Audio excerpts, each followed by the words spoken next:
Students, हम पढ़ रहे हैं एमए प्रीवियस सोशियोलॉजी का paper first theoretical perspective in sociology. और इसमें हम पढ़ रहे हैं संरचनात्मक सिद्धांत या संरचनावाद, उत्तर संरचनावाद के बारे में। इसमें हम एंथनी गिडेंस, माइकल फुकाल्ट, हैबरमास, इनकी थ्योरीज पढ़ चुके हैं।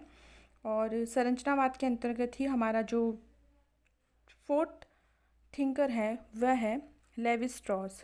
इसमें आपके लेवी स्ट्रॉस की मानव प्रकृति और सांस्कृतिक विविधता का सिद्धांत दिया गया है। यदि अमेरिका और तीसरी दुनिया का कोई समाजशास्त्री फ्रांस में विकसित हुआ संरचनावादी साहित्य को देखें तो वह आश्चर्य में आ जाएगा कि यहाँ तो संरचनावाद का अर्थ है भाषा। निश्चित रूप से संरचनावाद की इस तरह की व्याख्या अमेरिका और ब्रिटेन से बिल्कुल अलग है, क्योंकि वहाँ संरचना की व्याख्या का उपागम आनुभाविक परंपरा है। फ्रांस के संरचनावादी तो जो कुछ लोग कहते हैं और विचारते हैं उसी को सामाजिक संरचना मानते हैं। लेवी स्ट्रॉस राष्ट्रीयता की दृष्टि से तो फ्रांसीसी थे और 1949 में उनकी क्लासिकल पुस्तक the elementary structures of kinship प्रकाशित हुई थी। इस किताब में स्ट्रॉस ने चचेरे फुफेरे भाई बहनों के विवाह की चर्चा की। बार बार वे समाज की सुदृढ़ता की भी चर्चा करते हैं। इस पुस्तक के विश्लेषण में स्ट्रॉस का निष्कर्ष है कि भाषा विज्ञान द्वारा सामाजिक संरचना का विश्लेषण बहुत अधिक गहरा और स्पष्ट हो सकता है। लेवी स्ट्रॉस का जन्म फ्रांस के एक कस्बे में 1908 में हुआ था और उनके पिता बहुत ही अच्छे कलाकार माने जाते थे। स्ट्रॉस ब्राज़ील के एक विश्वविद्यालय में समाजशास्त्र के प्रोफेसर बने और यहीं से ही उन्होंने ब्राज़ील के तटवर्ती इलाकों में मानवशास्त्रीय अध्ययन शुरू किया था।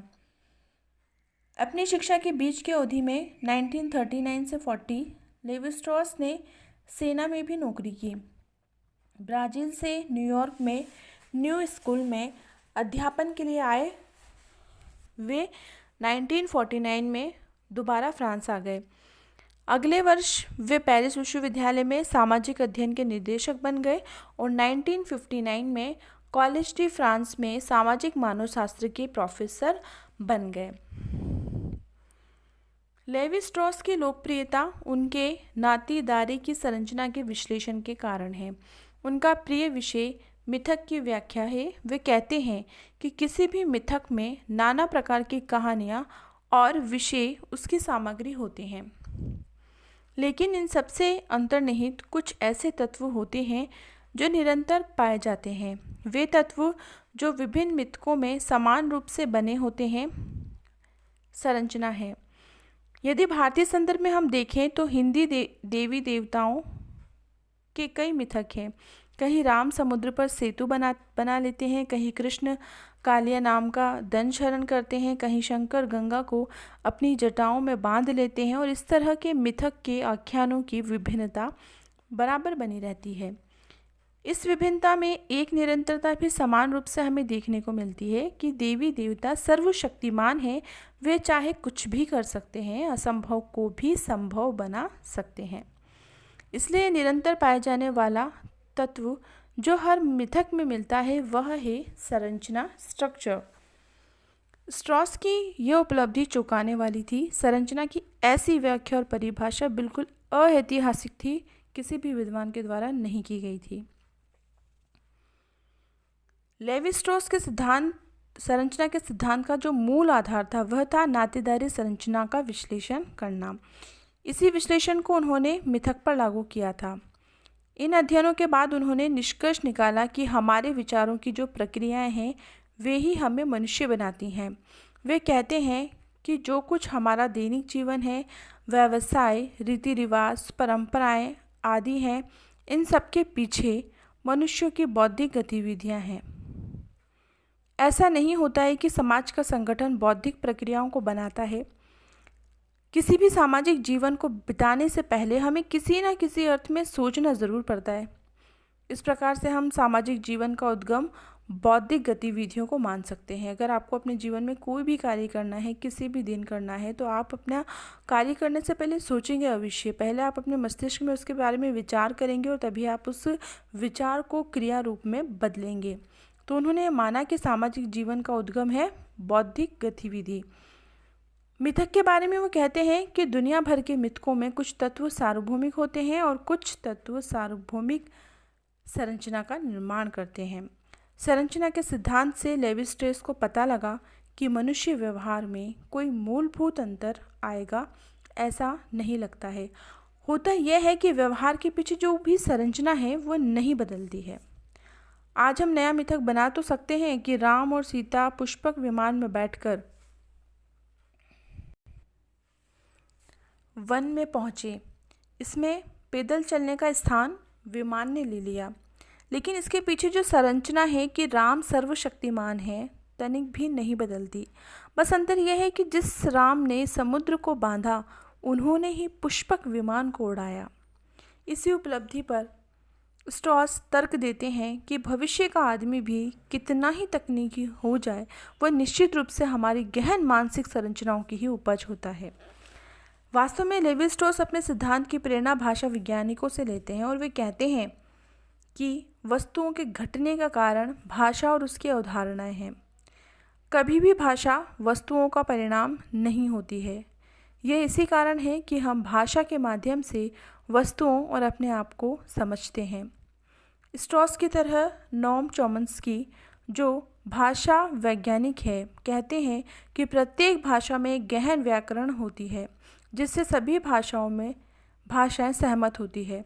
इसका अर्थ ये हुआ कि दुनिया भर की भाषाओं में कुछ ऐसे शब्द भी होते हैं जो दुनिया के बारे में हमें जानकारी देते हैं।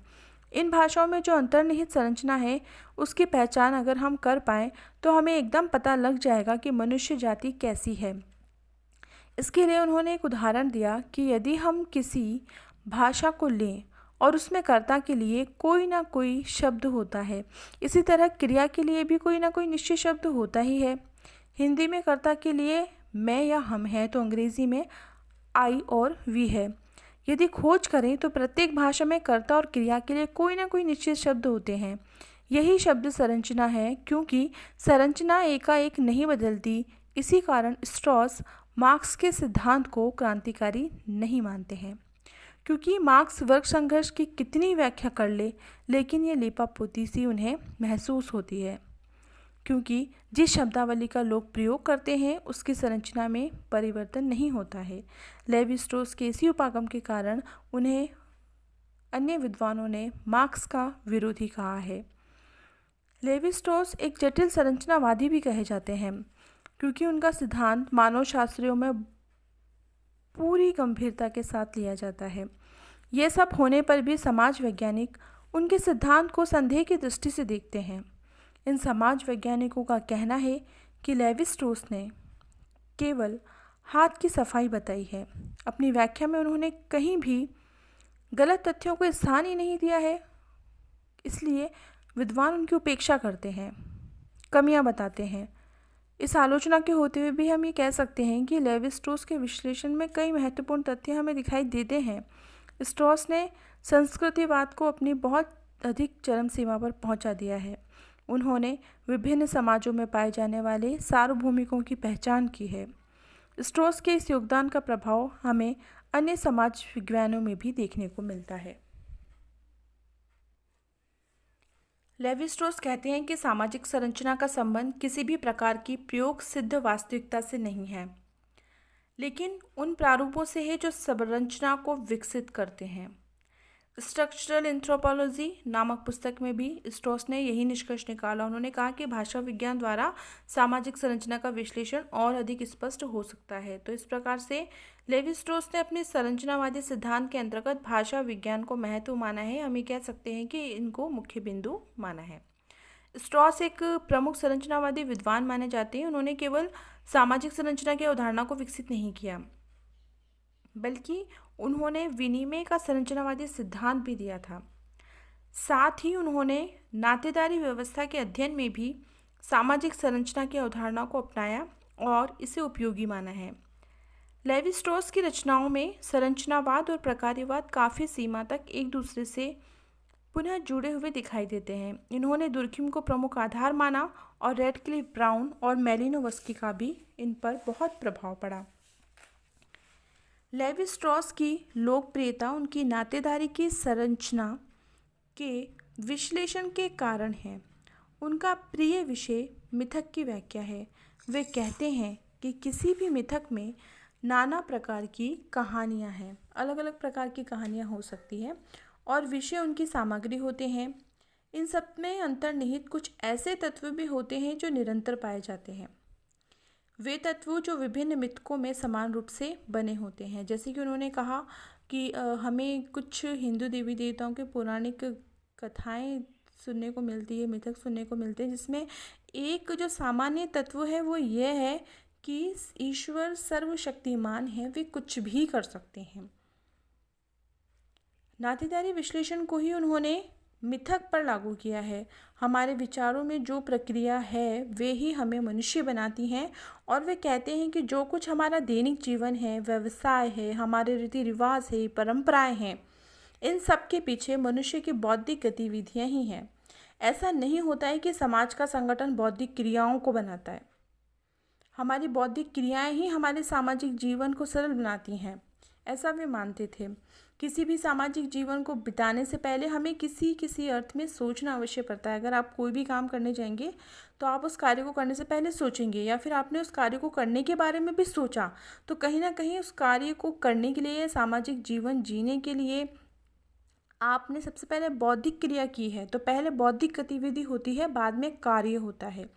इस प्रकार सामाजिक जीवन का उद्गम उन्होंने बौद्धिक गतिविधि को माना है। मिथक के बारे में वे कहते हैं कि दुनिया भर के मिथकों के कुछ तत्व सार्वभौमिक होते हैं, कुछ सार्वभौमिक तत्व की रचना है। सार्वभौमिक तत्व ही सामाजिक संरचना है। वास्तव में लेवी स्ट्रॉस अपने सिद्धांत की प्रेरणा भाषा वैज्ञानिकों से लेते हैं और वे कहते हैं कि वस्तुओं के घटने का कारण भाषा और उसकी अवधारणाएं हैं। कभी भी भाषा वस्तुओं का परिणाम नहीं होती है। ये इसी कारण है कि हम भाषा के माध्यम से वस्तुओं और अपने आप को समझते हैं। प्रत्येक भाषा में गहन व्याकरण होती है जिसमें सभी भाषाओं में सहमति होती है। इसका अर्थ ये हुआ कि दुनिया भर की भाषाओं में ऐसे शब्द होते हैं जो दुनिया के बारे में हमें जानकारी देते हैं। लेवी स्ट्रॉस एक जटिल संरचनावादी कहे जाते हैं। उनका सिद्धांत मानव शास्त्रियों में पूरी गंभीरता के साथ लिया जाता है। ये सब होने पर भी समाज वैज्ञानिक उनके सिद्धांत को संदेह की दृष्टि से देखते हैं। इन समाज वैज्ञानिकों का कहना है कि स्ट्रॉस ने केवल हाथ की सफाई बताई है। अपनी व्याख्या में उन्होंने कहीं पर भी गलत तथ्यों को स्थान दिया ही नहीं है और वे उनकी उपेक्षा भी करते हैं। फिर भी विषय वस्तु के आधार पर गिडिंग्स ने उनके लेखन को 3 श्रेणियों में बांटा था। एक था नातेदारी व्यवस्थाओं का अध्ययन, दूसरा आदिम वर्गीकरण और टोटमवाद का सिद्धांत, और तीसरा पुराण कथा के तर्क का विश्लेषण। लेवी स्ट्रॉस ने सामाजिक संरचनाओं में 3 प्रमुख बातें बताई हैं। संरचनाएं अंतर संबंधित तत्वों से बनी होती हैं। ये संरचनाएं रूपांतरणों को सम्मिलित करती हैं और ये संरचनाएं भविष्यवाणी भी संभव बनाती है। इस प्रकार से लेवी स्ट्रॉस के अनुसार संरचनावादी विश्लेषण का उद्देश्य सुबोध गम्य यथार्थता की अंतर्वस्तु को पुनः प्राप्त करना है। इन सब के होते हुए भी लेवी स्ट्रॉस ने संरचना और व्यवस्था में बहुत ही स्पष्ट भेद नहीं किया है। इन्हें अंतर्बदल शब्दों के रूप में प्रयोग किया गया है। इसके लिए स्ट्रॉस की आलोचना की गई है। कुछ भी हो, लेवी स्ट्रॉस का संरचनावादी विचारकों में बहुत प्रमुख स्थान है। इनके अनुसार संरचनावादी अध्ययन महत्वपूर्ण स्तरों और अंगों को पृथक करने में या अलग करने में ही सहायक नहीं होते हैं, बल्कि उनसे ऐसे प्रारूपों का निर्माण करना भी संभव हो जाता है जो तुलनात्मक अध्ययनों में सहायक है। लेवी स्ट्रॉस अपने संरचनावादी सिद्धांत में संरचनाओं, सामाजिक स्थितिकी और सामाजिक गत्यात्मकता, या जिसे हम गतिशीलता भी कह सकते हैं, इसका स्पष्टीकरण करने में भी सफल रहे हैं। तो इस प्रकार से लेवी स्ट्रॉस ने अपने सामाजिक संरचना के सिद्धांत के अंतर्गत कुछ महत्वपूर्ण अवधारणाओं और व्याख्यानों, साथ ही उदाहरणों के माध्यम से अपने सिद्धांत को स्पष्ट करने का प्रयास किया है।